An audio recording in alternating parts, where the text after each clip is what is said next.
Elizabeth Day. Welcome to Therapy Works. Thank you so much for having me. This is the most comfortable chair I have ever recorded a podcast in. That is an honour because you've recorded a shitload of podcasts. I have, but the chairs are nowhere near this level.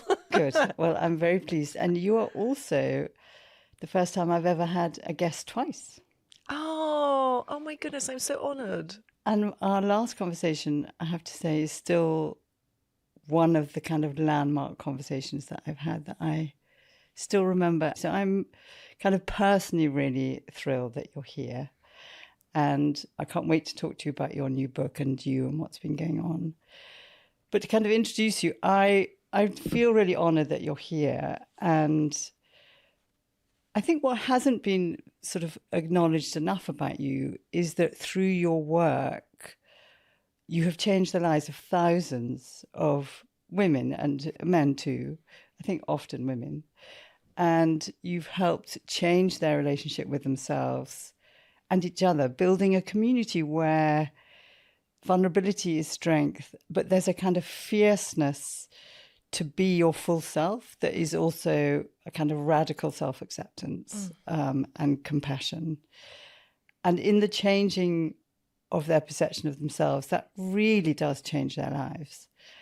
And I really wanted to honour you for that. Wow.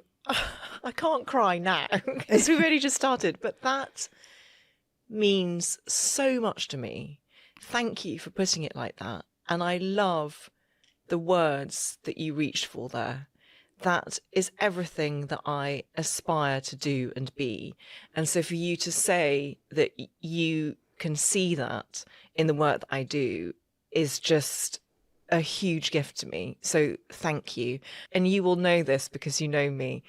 I think sometimes because I do drive myself and I have a high level of, I wouldn't necessarily call it ambition, but motivation to put more work out there and to reach more people, that sometimes I run the risk of forgetting how meaningful it is to change one person's life, let alone to have an impact on, as you very kindly say, thousands.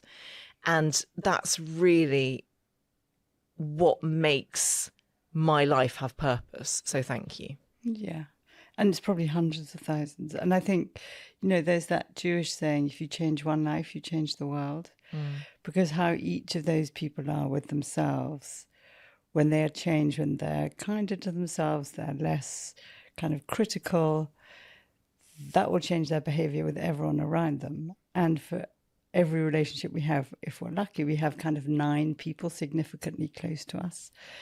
So that's a pebble in a pond that ripples a very long way. And I think in a world where, me too, we kind of grasp for numbers and downloads and likes, and we can lose the purpose and meaning. And then it just feels shallow, and yours isn't. But I think what's probably difficult psychologically for you, and I'd love to kind of ask you about it, is kind of knowing that that's your meaning and purpose, and that is a huge part of you internally. But then how you're seen on the outside is, you know, the accolades. You know, you're award-winning and best-selling author and broadcaster, and How to Fail is a chart-topping podcast, and now it's a kind of brand that has its own daylight production company. And so I think often what I've understood about you is that you've had this warrior-like mission to look for the truth, but also wanting to be seen. Yes. And so it must be that you don't feel seen sometimes. That's so astute. That you're seen for the awards and not you, sort of thing. Yes, end of sentence. That totally nailed it. It's so interesting that, because you're completely right. One of my worst feelings is feeling unseen. And part of that is feeling undervalued or taken for granted or underappreciated. Or used. Or exploited. And I've definitely had relationships in the past, not just romantic relationships, that I now categorize in that bucket. And you're also correct that finding truth and speaking it is a core part of me. But your eyes are lighting up. It's Yes. I do. There's something about it that I love so much, because that is where connection happens. When we set down our psychological coats of armor and we take the risk of showing up as our true selves, that's when we can forge the most meaningful bonds with each other. And that really is what being human is about, what living this life is about, is that kind of discovery. And I also think that we live in a culture that doesn't necessarily reward that all of the time, that instead rewards what you were identifying, a kind of superficial vision of curated success, where everything is given a numerical metric. And actually, I realise that I and you, we're both in the business of seeking depth over noise. Yeah. And what's amazing about that is that when you find your fellow truth seekers and your fellow warriors and your fellow swimmers in the depths, it's an amazing sensation.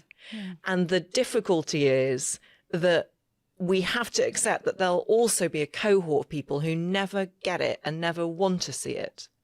And I've realized that recently, that by calling my podcast How to Fail, I was doing something that felt very, very important to me. I mean, that's sort of where it started, was it's letting yourself know. Exactly. I want to tell the truth about how success has this underside. Shiny front, yes, the underbelly. Exactly. And I also wanted to ask other people how they cope with failure, because although you very kindly read my list of accolades, personally speaking, when I launched How to Fail, I really did feel like a failure. You know, I'd got divorced.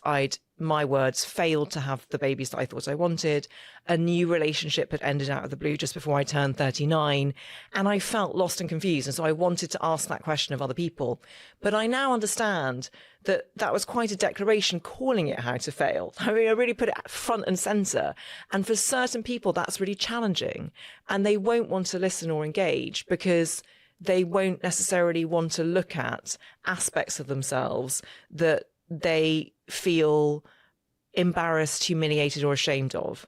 And I suppose that's what continues to drive the mission, because I want to get to those people to say, you've got nothing to feel embarrassed, ashamed, or humiliated over. Look, all these other people have failed too. That's a sort of campaign slogan, isn't it? That it's so powerful, that the most personal in feeling a failure yourself and almost doing it unconsciously to kind of give yourself a banner to fight forward, that you actually created a community where we could begin to discover our own underbellies by shining light on them. You know, shining light removes the shame because it grows in darkness. You know, I've listened to a lot of your podcasts recently, and they're so interesting. They're all so different with the same questions. You get such different life stories. And so you find a story in the person that's sitting opposite you. And hearing you talk now about failure, one of the ways that I've thought about it in the last few days is that we have our public face, which is where we hide failure. And then we have our public-private face, where we can show some failures. And then we probably have a very private face where we don't show failures. And we probably shouldn't. That's just for your people closest to you in your life, or too much even for yourself. And I was wondering with you, do you now have a kind of heat-seeking missile when you know that it's a true failure and that people are really learning in an intelligent way and growing from their failure, rather than a kind of... is it called a bragging honesty? A humble brag. Humble yes. brag. Yes, definitely. You mean when guests come with their three and they failures? go, oh, I work too hard, or... Yes. Although actually I wouldn't categorise that as a humble brag, because working too hard is something I really relate to, and I think it's fascinating to unpack. Okay, well, we can do that. Yeah, so if I do have an addiction, it probably is to work and productivity and to busyness. We'll come back to that. But yes, absolutely. And I, as you will know, because you're a former guest of How to Fail, yes. and I find it really hard to do, by the way. Did But you were lovely. Oh, and we did it remotely, which is another thing. We did it audio only during lockdown, Yeah. which is another layer of intimacy with someone you've only just not met. But we bonded through it because you were able to be so open with me. And so many people still talk to me about that episode. So I want you to know that even if you felt it was challenging, it has resonated with so many people. Someone spoke to me about it yesterday. Really? Yeah. I had to do that shaking thing to get it out of my system afterwards. That's terrible. I'm so sorry. No, it's not you. It's just, I don't know if you have it too, that you're kind of open and you're in the conversation and you really like it. And then afterwards I think, oh my God, I've just overexposed myself and I've said too much. And ooh. I definitely have that. And I imagine that you also have an extra layer because you are a therapist yourself. And so you are so trained to keep those boundaries in the consulting rooms. So it must feel so unfamiliar. It does. But yes, but you did not overexpose yourself. Okay. And it was an amazing episode for so many reasons. Thank you. And your failures were great too. And I know that's a strange thing to say, but as you pointed out, I ask every single guest to come up with 3 times they've failed in their life. And they send me those, generally speaking, a week in advance. And it enables me to prepare the structure of the interview, but it also gives me an insight into the kind of person that I think they are. And sometimes, although it happens very rarely now, I do get those failures and I'm like, oh, there's just nothing to work with here. There's a sort of someone who's failed a chemistry exam at the age of 14, or if all of their failures are bunched up and belong to their school days, it's sort of Arrested development. Well, it's very interesting in one respect, exactly. But I feel you're so right to say that I love telling stories, and I actually love trying to tell the story of someone's whole life. Which you do. So that's the aim. And so if I get a sort of set of failures that are all bunched around sort of ages 14 to 16, that feels like it might be a bit of a challenge as well. But generally speaking, I have to say, the more the podcast has grown, the more people understand the premise, which is that I am not advocating the active pursuit of failure, and nor am I diminishing the consequence of it and how it makes you feel. But what I firmly believe is that every single failure we experience can teach us something meaningful in the fullness of time if we're open to letting it. And so now I get guests who really engage with that and who do go very deep. And even those failures that seem a bit superficial on the surface turn out, if I ask the right questions, to be so much more interesting. And that's my job as the interviewer, is to try and winkle that out.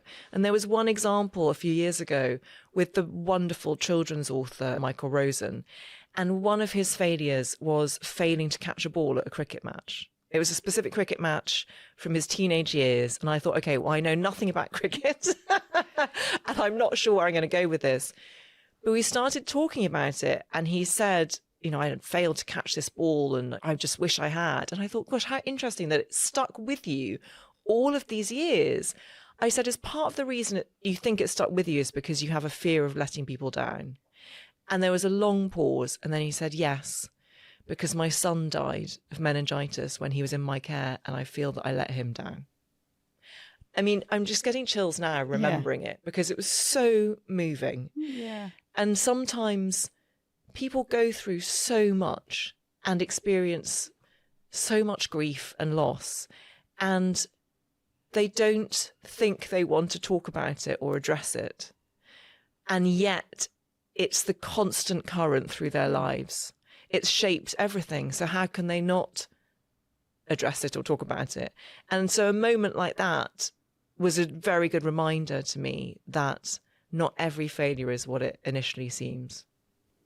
And that's like therapy, right? So a client will come with a presenting problem, but really the problem is something that's deeper and, you know, far more intangible to begin with, and then you begin to kind of unravel it. And, you know, I've said it to you lots of times, you'd make a brilliant therapist. You are a therapist on the pod. I mean, as I listen to you. It's one of the best compliments I've ever been paid. And I think about it a lot. And I was going to bring it up today that you'd said that, but now you've said it again. And I'm like, it's true. She really means it. I mean, it's terrible money, so don't do it.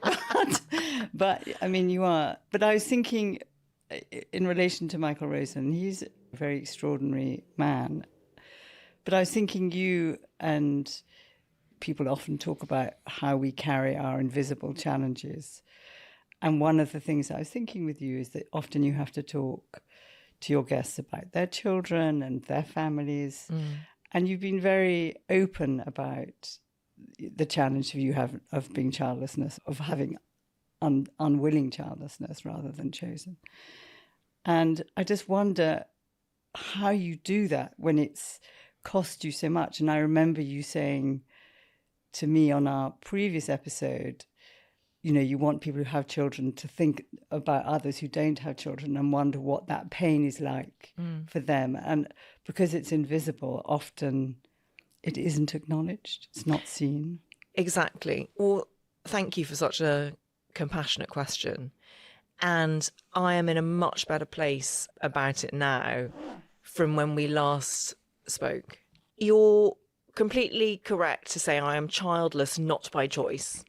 So I spent 12 years basically trying and failing to have children.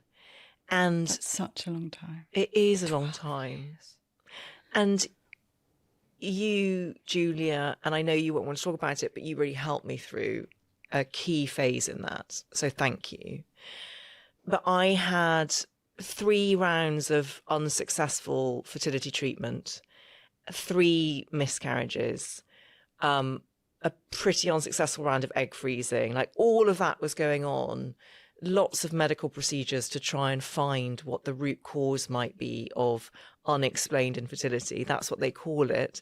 And it's so unhelpful because my experience of that was that then I turn that failure inwards and I think it's my fault. It's my body's failing. It's my body's fault. And I feel so sad that I spent so long thinking that about myself. Yeah.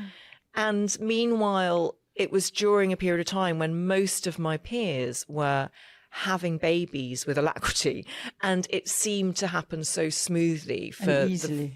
For the vast majority of other women. So when I was going through IVF for the first time in 2014, I remember going to my local bookshop, wanting to find a book that would help me understand what IVF was. I mean, at the time, I genuinely thought it was taking pills every day. I was so ignorant, but actually society was ignorant because it wasn't spoken about. And we're going back just over 10 years. And there were no books, basically. There were lots of mother and baby books, and which is the last thing that you want to read.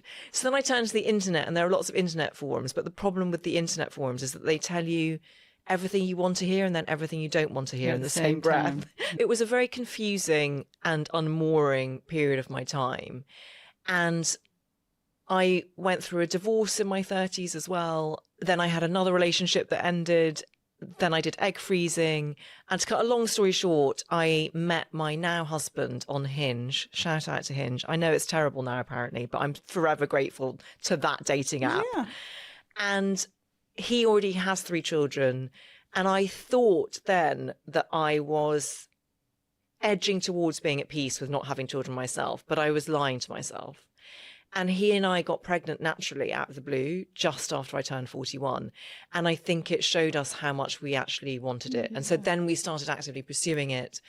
And again, to concertina the time that we spent having various investigations and operations and trying different fertility clinics and different fertility experts, we decided to do a round of egg donation.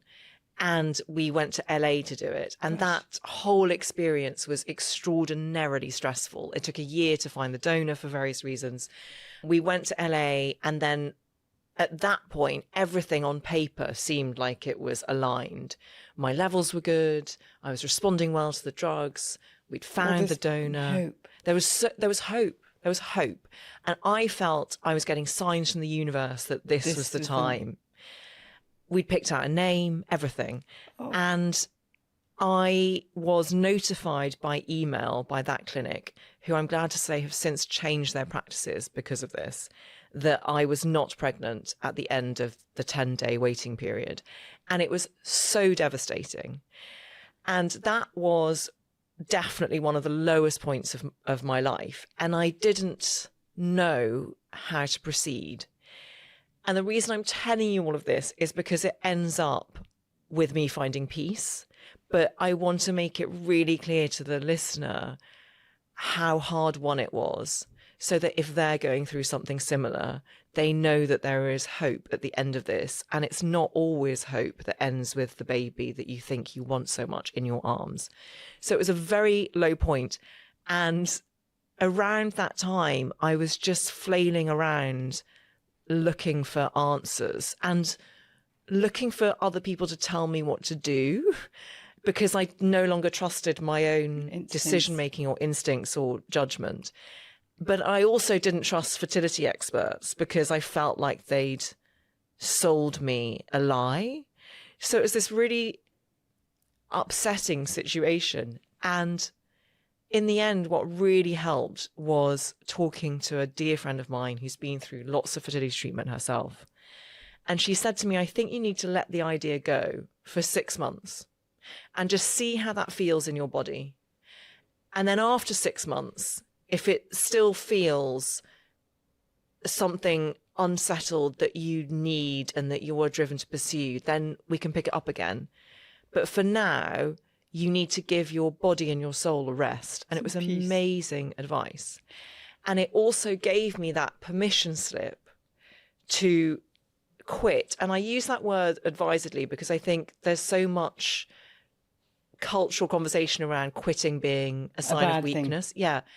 But actually, when you do it with thought behind it and intention behind it, it can be so empowering. And that's what I've now realized, that choosing, as I did, not to pursue something that was draining me and also potentially compromising the relationship, the romantic relationship that was so important to me, and that seemed to be filled with sort of obstacles at every juncture, was not weakness. It actually made me feel so much stronger, and it made me feel so much more aligned with who I am. And it was a total revelation. And that's not to say that not having children will no longer cause me sadness. It does cause me sadness. And it causes me a level of regret that that's part of my life I won't experience. However, I can live alongside that and feel fully at peace that no, I'm not a mother in this lifetime, but maybe in the next, maybe I have been in the past. And also maybe a large element of what I do is a form of parenting and mothering. And that's something that I've been blessed enough to hear from this amazing community that has built up around my podcast and my books. They have said that to me. And so that's really defined a lot of my purpose and my creative fulfillment. And just to bring it right back to that idea of creativity, I feel so lucky that what I do for a living is very fulfilling in a creative way. And One of Us, the book that's about to come out, is the first book that I wrote having decided to let go of the dream of biological motherhood for myself. And it's also the most fun I've ever had writing a book, and the most liberated I felt writing a book. And I think that's because I sort of took the brakes off, that there wasn't this huge part of my brain that was constantly occupied with, what should I do next? How do I become a mother? Should I do surrogacy? Am I on the right hormones? Am I in the right place? Am I relaxed enough? Should I be manifesting? Should I let all of this stuff? I could just park and let myself be me and live life on my own terms, rather than living life in this constant state of ambiguity where you're not quite sure what your future will be and everything seems to be slightly hanging in the balance. And that's why I'm very grateful that I get to write, because that has helped heal me too. So this was such a long answer, but to land the plane. So when I have guests who talk about their experience with children or with parenting, I feel now really grateful that they're opening up to me. And I feel very strongly that is their path and those are their children. And it's not my path and they're not my children. And I say that with love. I really enjoy talking to people about their different experiences of life. And I also really appreciate it when people reference what I've been through and say, I'm so sorry. And that's one of the things that I'm very passionate about saying, that if you have a friend or a loved one who's going through fertility, often I think it can be very difficult to know what to say, especially if you are a parent. Just acknowledging it and saying, I'm so sorry you're going through this, is enough. It's so powerful, because so much of infertility is about the unseen suffering. And if you can help someone feel seen, that's extraordinarily powerful. So I really don't mind now when we talk about those things. And actually, I've had a lot of parents open up to me about how hard it is now that I've decided to sort of let that dream go. And that's great too. Yeah. I really value the honesty. I mean, what I'm aware of as you're speaking is there was an incredibly clear kind of emotional, coherent narrative that you're telling yourself, that you have fully gone through this process for yourself so that you understand yourself at depth, that all the years of trying, which in a way you had to do, that ambiguous loss and that agony of false hope, is it going to work? How much psychological, emotional, physical energy that takes up, but going through it and going to the end of it, that you went to the point where that friend gave you permission to have what in the trade is called a fertile void. Like, before you go on to the next thing, just take a beat. Let this thing have its moment. Don't rush to the next thing, which I imagine you've been rushing for 12 years to do. And then see, in the wisdom of your being and your experience, what will emerge. And that in allowing that, you found that you were done. And that released you. Totally. And I think that a sense of rushing is very important, because obviously there is the biological consideration. And that's the other thing that makes you feel panicked as a woman, and sometimes a man, but it's particularly prevalent for women going through it. So the idea of letting it go for 6 months felt so shocking to me. I was like, I don't think I've got 6 months to spare. You know? But then with that mindset of rush, you don't actually have the capacity and the openness internally to discover really what the wisdom is for you, Elizabeth Day, who you are now in this present. So well put. I hadn't been tuning into myself, actually, neither emotionally or physically. I felt so out of sync with my own body. I didn't think I did, but looking back, I really did. And I think that I had also forgotten that one of the most fundamental acts of parenting that makes you ready to be an evolved parent yourself is parenting your inner child. Yes. And that used to cause me so much cringe when I spoke about the inner child. I mean, I do it with clients every day and myself, but it still sounds cringy. I don't know why. I know. Clearly in the cringe is something that I need to look at. It's like, why? But it's also true. It's so true. And I hadn't been effectively parenting myself. And I don't want that to sound remotely self-indulgent. It's more about looking at yourself through a loving and honest lens where, I mean, you taught me this, you can accept your flaws and find and try and befriend them rather than living in denial or in rejection of them constantly. Hold the multitudes. Exactly. And one of the things that I realised during that time, as well as having outsourced my sense of self to so many other different people and how I wanted them to like me and how I existed in this notion of illusory control that I could get them to like me if only I shapeshifted to be the thing that I thought they wanted me to be. All of that. Pirouetting. All of that. I also realised how judgmental I was. And probably furious. And furious, exactly. I thought I was sad, actually enraged. But I was being judgmental of myself most of all. That's where I now understand judgment begins. It does.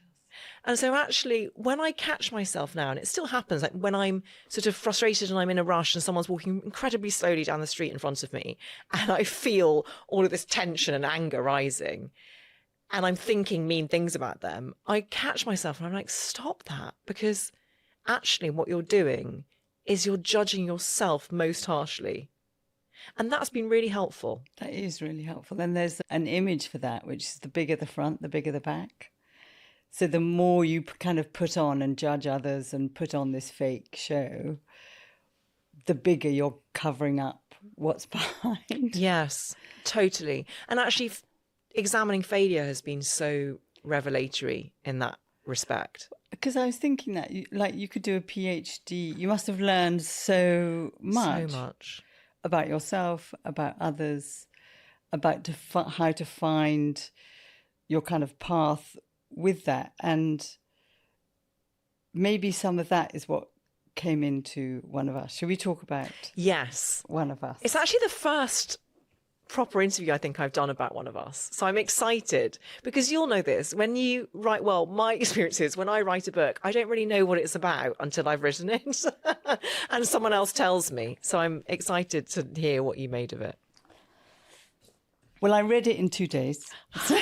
Yay. So I chewed it up and I couldn't put it down. So it is a real page turner.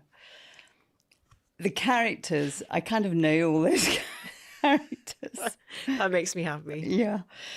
So when we've talked before, you've said, and it's a wonderful metaphor, that when you're first kind of angry about something, you kind of go into a volcano eruption and then you cool down. But it's internal. You wouldn't know that it's erupting. No one could tell because you're really good at that. But then you cool down and then you write from a larvae place.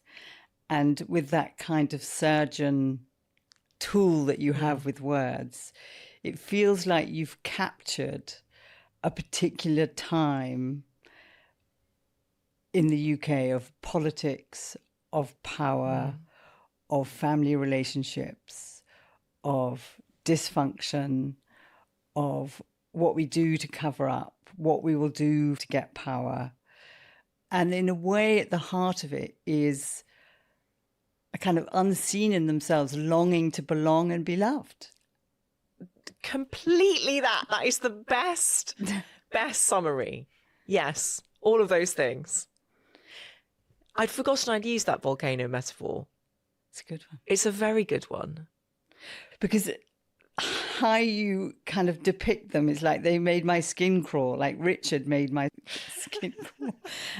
I was brought up with Fliss. I mean, that happened to a lot of friends of mine. And Jarvis. He's the real villain of the piece. He is the real villain of the piece. I mean, do you want to tell the listeners about the book and what you hope for the book? Yeah.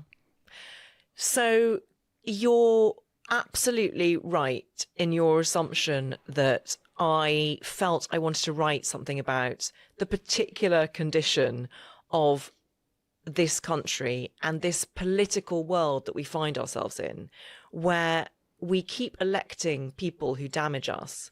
And that got me thinking about how we also can love the people who damage us.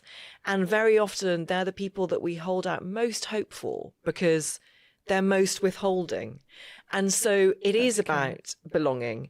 And it's also about a failure to belong and a failure to be seen and to be loved in return in the way that we sometimes want to love. And so that's the abstract. And the particular is, it's a set of characters. I wrote about them first in my 2017 novel, The Party. So this is a companion piece, but you do not need to have read The Party first. It's a standalone as well. And part of the reason I wanted to revisit them was because I wrote The Party against the backdrop of a sort of Cameronian era of politics. And politics changed so much in the interim. In the last 8 years, I was like, there's so much scope to do much more here. And it's a multi-voice narrative. And I think it's because I'm so interested Character. other people's voices and stories. Yeah. So there's 5 main characters who tell the story.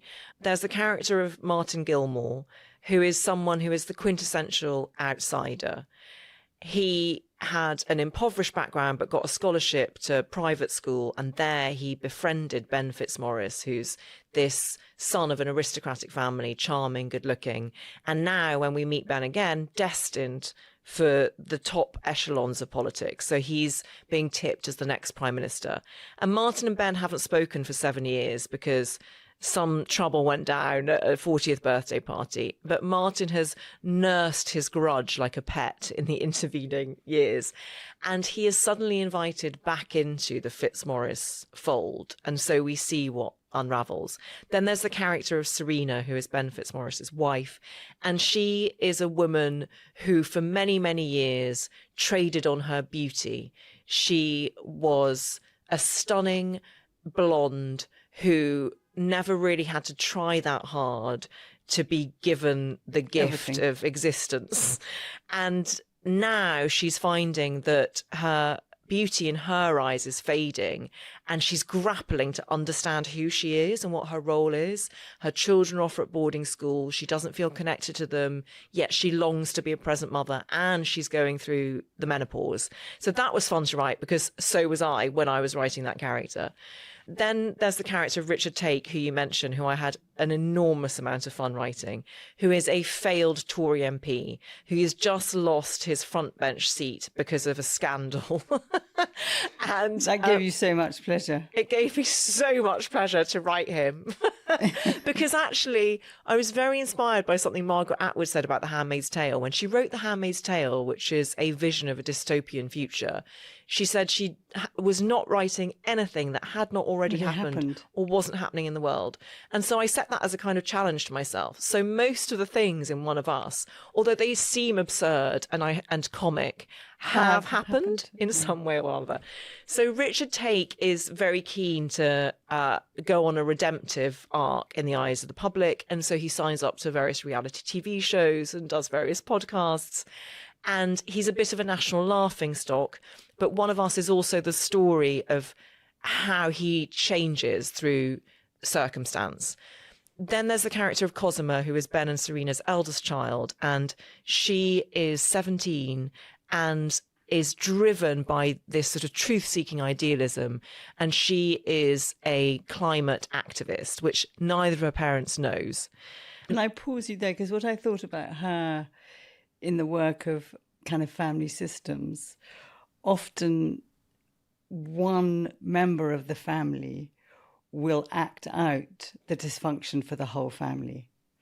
So that Fliss, the aunt, in a way was acting out the dysfunction, but nobody would look at it. Everybody kept on pretending it was just about her and that she was the problem, and not seeing that it was a systemic problem. And then Cosima kind of took that torch from her and was acting out the dysfunction in the whole family. And there did feel like there was redemption when finally she could see herself, she could be seen. And that is a very powerful message in the book, that dysfunction is actually function trying to be outed. So brilliantly put. And you're completely right to draw the parallels between Cosima and Fliss.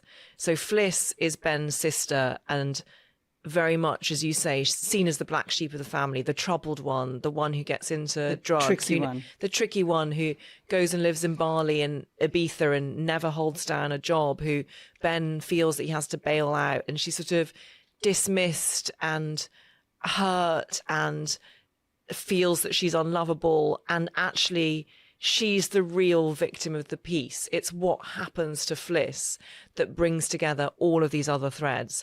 And I absolutely wanted to make the point that unless the Fitzmaurice family changed, unless they addressed their own toxicity and faced the pain that they were in denial, they were going to repeat that history with Cosima. Again and again.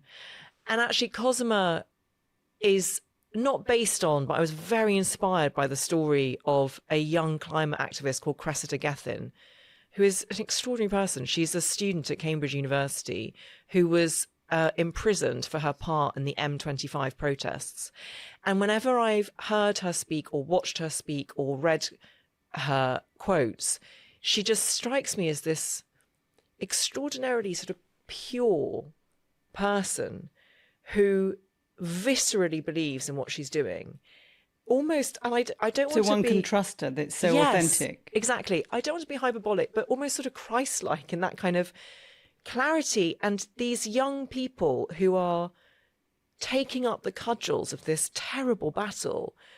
And the waste that we've laid down for them. laid down, they're the ones who are addressing it, who are staring it in the face. And I found something so profoundly moving about that I wanted to explore that dynamic. I think teenagers are often the people who can do that for the rest of us, because they haven't been ground down by life yet, and they don't have the cynicism that sometimes becomes embedded when you think that life is just about dwindling hope.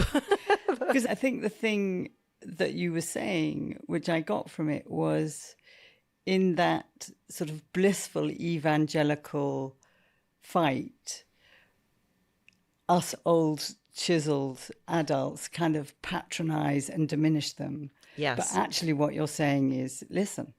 Exactly that. Because I think that we often fall into the trap, and this is what the novel's about as well, of thinking things can't change. Well, it's always been done this way, so that can't change. So we can't do that. We have to keep electing the same people. We have to keep making the same mistakes, which actually goes to the root of everything that I think about failure, is that no, we don't. If we are brave enough to stare our mistakes in the face and to listen and to see what other people are trying to communicate, then we can grow and evolve. And I hope that by the end of One of Us, you feel optimistic as much as you've been on this rollicking ride of characters acting in unlikable ways and doing sort of unhinged things. I hope you end up by seeing their humanity, and that they have grown and they have gone on a journey, and that we leave them in a better place than how we found them. I think that you definitely succeed in that. And actually, while you were talking, I was trying to make out the bridge in you between writing novels, creating, and doing the podcast, because you could easily just put one down and do the other. And I'm trying to understand, there's a message in the novel that you can't get through in the podcast. Help me understand those different identities in you that you feel this force to push through. I think it's all about curiosity, and it's all about fascination with human nature. So in everything I do, I'm seeking to understand what makes someone who they are. Mm-hmm. And in doing so, I'm also seeking to connect and to ensure that we can connect. That all of creativity, I believe, is a dialogue between the person who is creating the art and the person who is receiving it. It is. Because it's a message. I hope so. So the person who is reading One of Us, or the person who's listening to How to Fail, or the person who is looking at a stunning oil painting on a wall, will bring their own particular complexities and context and empathies to that moment. And the artist or the writer or the podcaster in question will bring their context, and we can meet at a point in the middle and understand not only each other more, but humanity more. And I think that's the thing that connects it all. It's sort of asking the questions to tell the stories in order to elicit greater understanding. I mean, that's beautiful. That should be some strapline somewhere.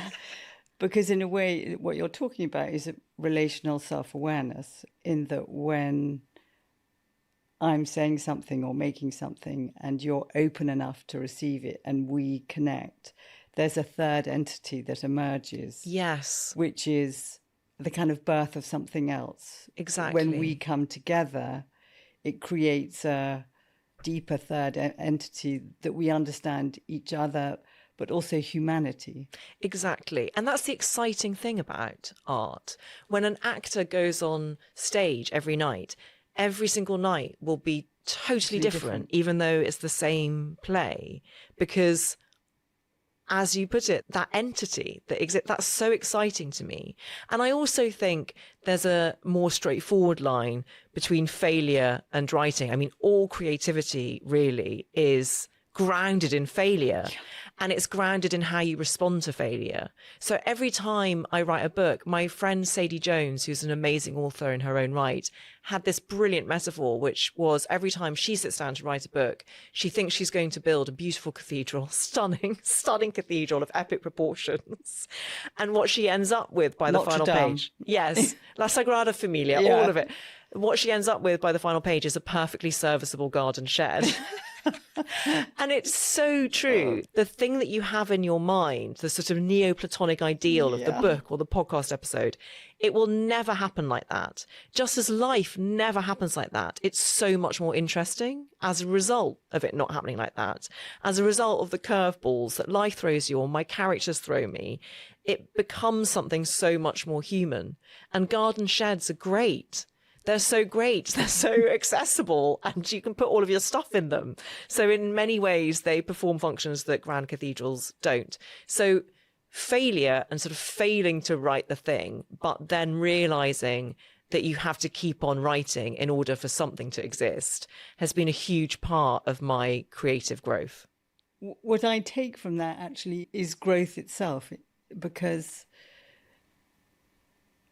we can have somewhere to aim, but give ourselves the belief that you have to keep going and trying and failing and then getting up again. And in the process of failing and getting up again and ending up with the garden shed, although we aimed at a cathedral, that we learn more what it is to be human. And in learning more what it is to be human, we're a better human in the world. Definitely. And have considerably more empathy and wisdom, I hope. And also, the thing about failure is that often it teaches you the thing that doesn't work. So if you've failed to convey something in a paragraph that you've just written, what is it that hasn't worked, and what data can you acquire to write the next paragraph in a different way? So even on that granular level, I have grown so much through failure, through what it's taught me. So taking this book out into the world, as we're coming to the end of this, your 10th book, yes. It's a lot. It is. It's a lot of babies. Yes. It's a lot of babies. What have you learnt from writing the book that you're also going to be able to take with you? Very good questions. What I'm going to take with me to support me through it is the knowledge that I've done it before. Yes. So I get an enormous amount from that hoary old Malcolm Gladwell phrase about if you do 10,000 hours of something, you are expert. So even if I have a lack of confidence or a lack of self-esteem or an anxiety, I know now, because of my back catalogue, because of those 10,000 hours, I've been through it before, I can do it again. So I get a lot of reassurance from the process. Ballast. I've got ballast, exactly. That breadth and depth, it's like in you. Yes. You can call on it. It's yes. like, I've got that muscular in me. Totally. I've also learnt that when it comes to books specifically, I will find it exposing. It is vulnerable. That's why I do it. That's where the good stuff is. That's where Out the of your truth-telling comfort zone is where you learn. Yes. And I now understand that I need the people that I trust, who are my first readers, they're the people that I listen to. I don't read reviews anymore. I actually am so proud of myself that I've managed to do that. That takes a lot of discipline. I didn't read the reviews for Friendaholic, my previous book, which was non-fiction, even though I knew, because someone told me, that there was a stinker of a review. Stinker in the New Statesman. Such a nice friend to tell you. I know. For fuck's sake. Even then, I was like, I don't need to read it. And actually, so many reviews are about what the critic brings rather than what's on the page that you've written. It's a story about them, not a story about your book. Martin Amis wrote the most phenomenal thing about literary criticism, and I can't remember the entire quote, so I'm going to paraphrase it. He made the point that with literary criticism, it's the only form of criticism where the person doing it is deploying the same art form as you have deployed in writing the book. So that very often it's never just straightforward criticism. It's envy that's come dressed as something else to the ball. Superiority. Yeah. So I reassure myself with that. That's good. And I also have learnt that I need to be proud and I need to think that it's good, which I do with One of Us. And One of Us, for me, also represents something greater, which is that sense of creative liberation and really feeling the most myself I felt for a very long time, having let go of the dream of motherhood. So that's what's going to get me through. What I hope people take from it is a feeling of belonging, because so many of my characters don't feel they belong and they don't feel seen. But as I say, by the final page, a lot of them have gone on this redemptive journey.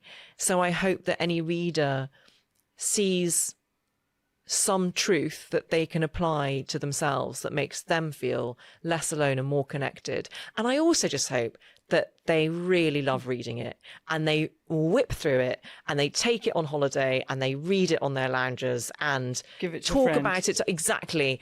Don't give it to a friend, but recommend it highly to a friend who Do then they can buy order it? it and buy it. And that they give it to everyone for Christmas and that it causes conversation, because I love conversation and I love telling stories. So that's what I hope people take from it. That's a wonderful way to end. Thank you, Elizabeth Day. Thank you, Julia, so much. Hello, Sophie and Emily. Lovely to see you and talk about my lovely conversation with Elizabeth Day, kind of very wide-ranging about fertility issues and failure and the UK and family dysfunction. And I wonder what came up for you. I mean, she's such a sort of joy to listen to, isn't it? I could just listen to her voice forever, 'cause it's just like, it just feels so sort of full of life and animation And clarity. She has and an amazing clarity. but also like an energy. It just feels really alive. And I think it can be sort of easy to get sort of stuck in a track and feel less alive. And I was thinking about how much of what she was talking about was sort of part of the process of psychological health, is being able to look back and put things together in a coherent narrative. And she does that so beautifully with such humor and grace. And these things that happened, these many deep losses of not being a mother, of fertility treatment, of a marriage that didn't work out, and being able to say, I can see how they shaped who I am, and they've made me a more empathic person and with like a drive to connect to others.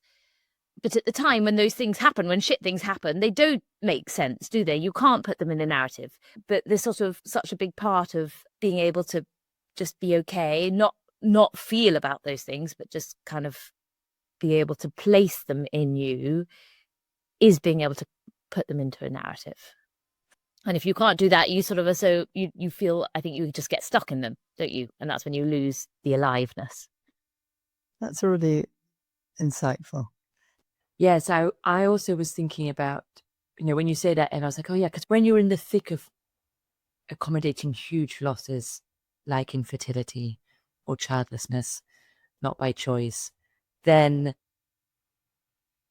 it's very hard to imagine in those moments that you could ever really live a rich, full life again. And I think it's possible to listen to Elizabeth Day and on the one hand feel kind of hopeful, for yourself. It's like, okay, it is possible to have both. It is both possible to accommodate major losses and live and reclaim a very rich life without feeling you have to get rid of the losses or that your life will be less worth living. Because I was thinking, with what you're both saying, I think the link is that often when something terrible happens is that we shut it down, and we shut down on that version of ourselves and we block it. And when you block it, you of course narrow your emotional bandwidth, and what you can see through also gets narrow. So she talks a lot about relational self-awareness, that when you shut down on something on yourself, that means you shut down on your relational capacity with others, and you get narrower and narrower. And so having a clear story, I think, enables you to open internally if I have an understanding of myself and what I feel, that expands my relational capacity. Does that make sense? I think that makes sense. And I think it doesn't have to be like a neat and a pretty story. Like I know for myself that there are decisions that I've made that I feel really complicated about, or, for her, this sort of sense of like feeling like her body failed her. There's not a sort of neatness to that. So I think you can have a narrative about it, but it doesn't have to be one that you like all the bits of. I think you can still feel complicated about lots of parts of what has happened not tidy to you. And sort of polished. Like decisions that you've made, but it's just that you can at least make sense of them, even if they don't all like feel good. When I was thinking about her and listening to that, you might feel hopeful, but you also might feel like, oh, well, Elizabeth Day is just special. She's just quite an extraordinary person, because she's so articulate. And but I think also listen to her talk, so much has been about, it seems to me at least, listening to her, the relationships that she's formed with other people to help her process and make sense. That's what the podcast How to Fail was about. Like, I need help in this moment. I need to help make sense of this. And some people have 100 people that they need to talk to, and some people need 1 or 2 wise, deeply connected people. We all need some people to get there. It's not like you're born with the ability to overcome these things or you're not. I think she represents a kind of warrior intelligence. If I look back, there was Joan Bakewell, who was extremely clever. She's like 85 now, something, or 90 even. And she had this awful kind of quote beside her. She was the thinking man's crumpet. She was a very good looking, very clever woman. And what's great in a way that you're kind of defining is that women have a voice, have a place. They're not any thinking man's crumpet, but they're kind of fierce warriors with fierce, radical acceptance of themselves and ways of speaking for themselves. That isn't true for everyone, but there is more space for that man, that there is a change in our cultural narrative. Yeah. And also just this sort of sense of, like, I need to speak the truth, like an authenticity. Also, she gives very good advice on if you're supporting someone going through fertility treatment, just say it like, I'm so sorry. Do you want to talk about it, or it must be hard? Just acknowledgement, advice that I think is the least helpful thing in those particular, or at least it was for me. I remember going out for dinner with my husband, and we went to a friend of his, and it was like the sort of classic. She said to me something along the lines, and she had struggled with fertility, and then she'd had 2 children, like in her early 40s, unnaturally. And she was like, Emily, the thing that just really helped me was just to sort of relax and not worry about it. And I could see my husband's face, because he was like, oh my gosh, what has she done? What's going to happen? I think I just said something along the lines of like, well, it's quite hard not to worry about the thing that you care most about in the world. It's like there's moments where one can fail in a very definitive way, right? Like I failed an exam. Like it's like a black and white failure. There's so much gray in the experience of like feelings of failure. And so much of that is sometimes defined by how you're perceiving it, not by whether it was. But then some stuff, you really screwed up or you don't know yet. You're in the middle of it still. And I just wonder what you both think about that. I was sort of thinking like, when I was thinking about my own experience of failure, I felt like, well, I haven't had sort of like concrete exam failure or something that was like black and white failure. And I think that's useful to experience. I mean, I think failure is a spectrum, and also it's sometimes perception. So like you might feel like I'm a failure because I don't like live in the house that I wanted to live in, or have the life that I imagined that I have, and therefore I've like somehow failed along the way to like achieve what I thought my life was going to look like, and that is incredibly painful. I think the sort of message is not that like failure is this definitive thing that's to do with the very binary concept of it, but more that like failure is like data. It gives you information about yourself that then, if you're able to kind of look at it without, self-criticism, like parenting the inner child thing. or that you can even just be curious about, like, what makes me feel like I am failing at this particular thing consistently, that I'm still in the middle of, that it's maybe not over yet. The other thing it sort of made me smile when we said it in our conversation, was how cringy talking about our inner child is. I mean, I really have a sense of an inner child, and I think it's extremely helpful. But I wonder why I feel, or do you feel, cringy about it? I think I definitely can feel cringy about it. I do think it's much more out there. For sure, I would have clients that sometimes use that idea unprompted. I think it's cringy because it's sort of like, you know, how it's represented culturally, like this idea of a therapist and, oh, you're in touch with your inner child. There's something sort of cheesy or embarrassing about it. I think often how therapy is represented generally on TV is all like often terrible and embarrassing, or funny, like to be laughed at. Like I'm thinking of like Meet the Fockers and like sort of Barbara Streisand. Just hilarious. So I think there is a sort of cultural representation that it's like embarrassing in some ways. But there's something cringy about, we're supposed to be adults, and the idea that you have like a little child inside somehow is a bit taboo or a bit sort of transgressive. Like it's not attractive in some way, or socially desirable or something, to not always be operating from your quote unquote adult self. Like that's a bit icky in some way. Is there something a bit shameful? I don't know if that's what it is. I'm just wondering if, as much as it's a useful concept and we all can get a lot from it, that like there's something shamey about the idea of it too, that's tipping into you're not supposed to, or you're vulnerable. It's a bit icky. All of us grown-ups walking around with children inside having tantrums. Because you can have a playful child, that's allowed. Like you can be playful and silly, that's kind of allowed in the But I don't think you could talk narrative. about it as your playful child No, without that's being true. cringy. You would Yeah. just be like being silly. Yeah. I don't think you'd have to like name it in that way. But just for people listening who don't know the kind of psychological side of it clearly, I think you two will probably need to clarify. But my understanding of an inner child is that often as we develop from a baby into adulthood, we absorb a lot of things in our emotions in our bodies and have memories in our bodies that we don't necessarily have a coherent narrative, or through those sensations in our bodies, we give ourselves information about ourselves, that I'm bad, or I'm useless, or I'm a failure.